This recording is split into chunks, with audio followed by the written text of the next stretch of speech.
Hello everyone, welcome back to my channel. I'm Joey the Veiled Cottage Witch, and today we're doing another episode of one card in 4 decks.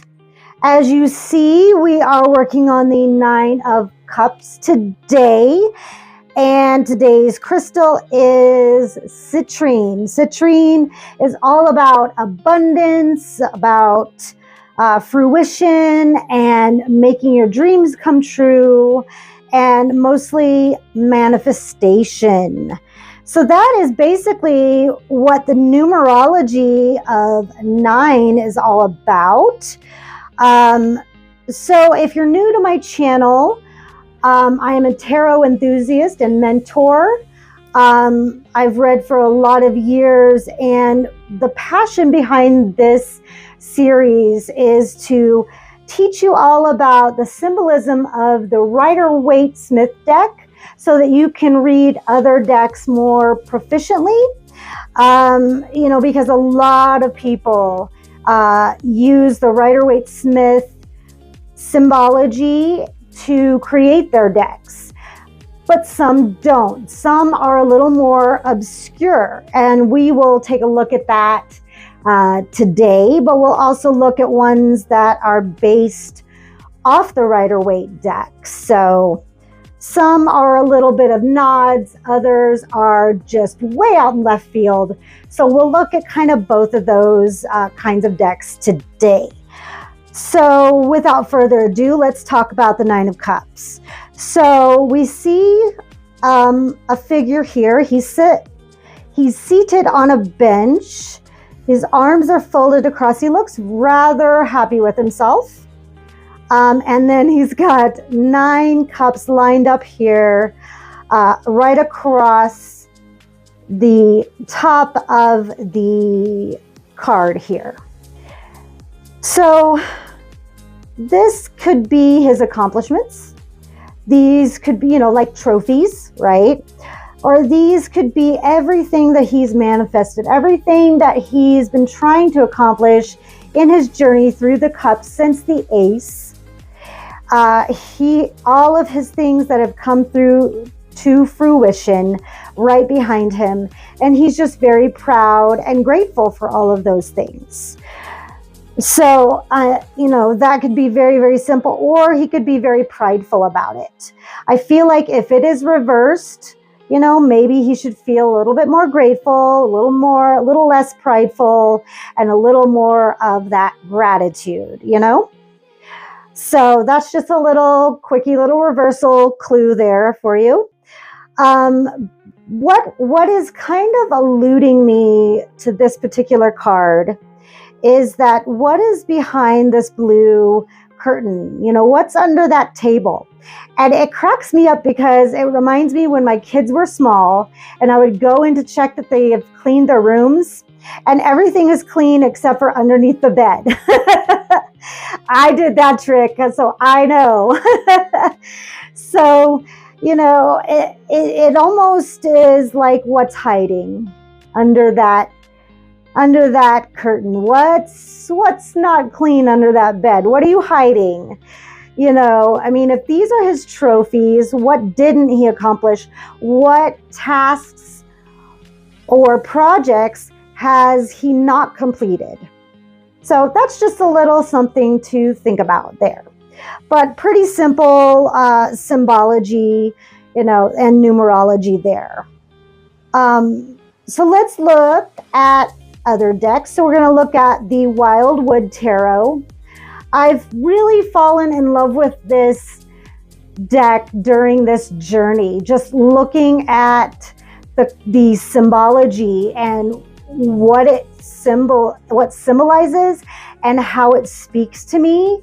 I've kind of used this series to get to know it, and I have just fallen in love with it. So let's take this journey together, shall we? So what we have here is the 9 of Vessels, Generosity. I just love this deck. He's got 3 vessels above him, 2 beside him, and 3 below him, and then 1 that he has right in his lap. So what I love about this is that keyword generosity. He has so much abundance that he's willing to share it with others. And, you know, that's the wonderful thing about prosperity, is that you ask for so much abundance that you have it to share. That is true prosperity, true abundance, when you have so much that you can share with others, and he's just basking in it. And I love it. I may even use this for spell work. Right next to my citrine and a nice green candle, that's a good money spell right there. So yeah, that's the definition of prosperity and abundance right there. You have enough to share. That's true money magic right there. So I love that. And you can see here the difference. His arms are crossed, his arms are open. He's clearly, covering his heart chakra, where he is clearly very open.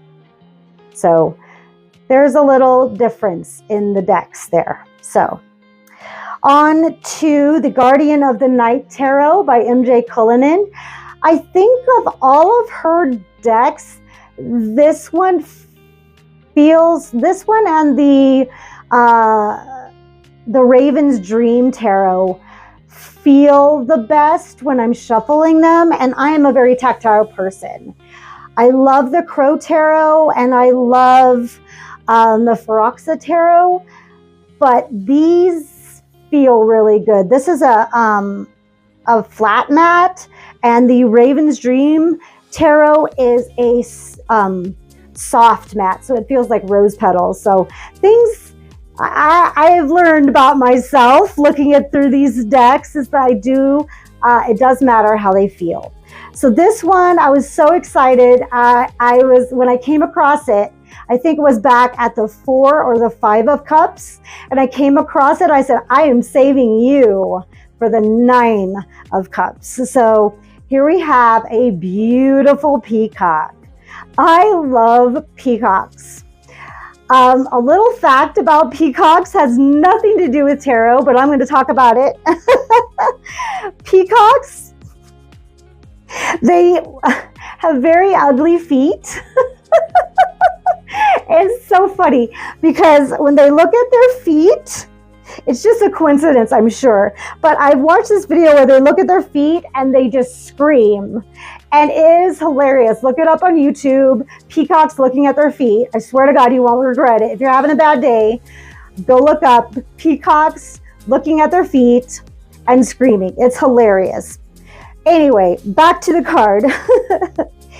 You can see all of these beautiful cups lined up next to a crescent moon. And you see the beautiful peacock in between, just full feathers out. So this is a little bit different. He's showing off his cups here, but here this peacock is showing himself off. He is definitely like trying to really, put on a show, really kind of, he's showing his feathers. He's showing the world how beautiful he is. And sometimes peacocks do that out of defense. And some just do that to put on a show.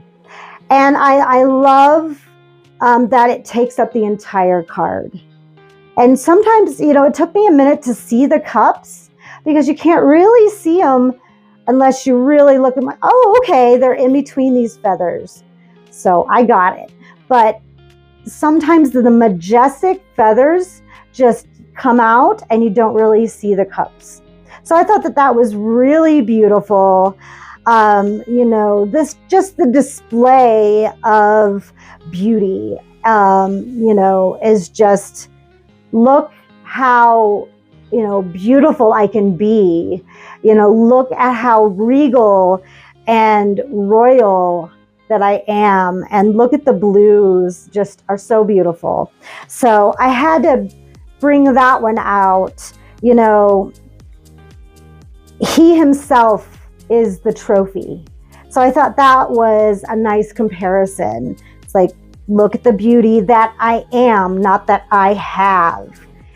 And this speaks volumes, does it not? Like, you are the sunshine in your life. It's not what you have, it's what you are. So that's kind of cool.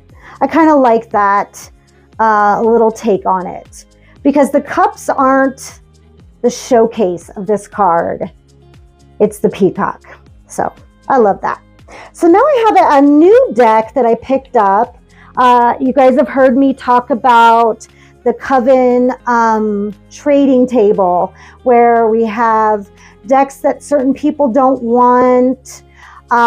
They can drop it there, and some people just take it. And so I found this was left on the table, and I really like it. It's a dark fantasy tarot.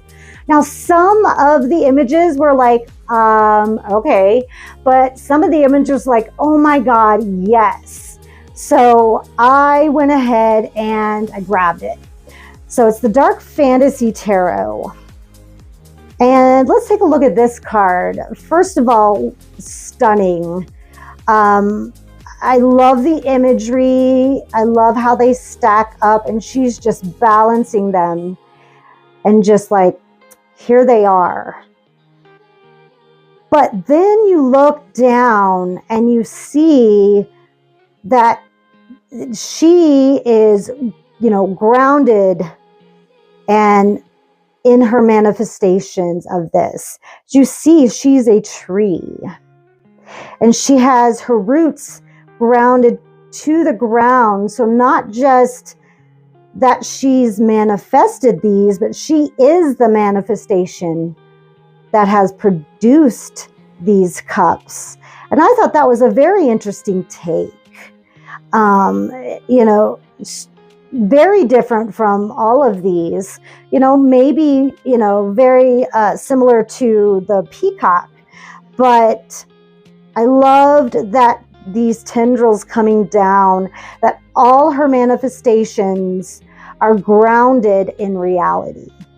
So I really like the take on that one. That was pretty unusual, and it almost kind of took my breath away. These images are very interesting. I'm sure we'll see some more of this deck throughout this series. So this was the Nine of Cups in the Rider-Waite Smith, the Wildwood Tarot, the Guardian of the Night Tarot, and the Dark Fantasy Tarot. So I hope this was helpful. Please leave a comment if you would like to share your interpretations of your Nine of Cups in your decks. I would love to hear them. You can always book a reading and my website if you would like. I do 30 minutes and then I do 60 minutes. I also teach a Tarot 101 in 5 classes. Please go check those out if you're interested on my website at theveiledcottagewitch.com. All the details are in the description box. You can even go through my store of herbal products. And I also have services. So, you can book an energy healing session. All of those good things are all posted down below. You can also follow me on Facebook, Instagram, and Blue Sky. All of that information is down below as well.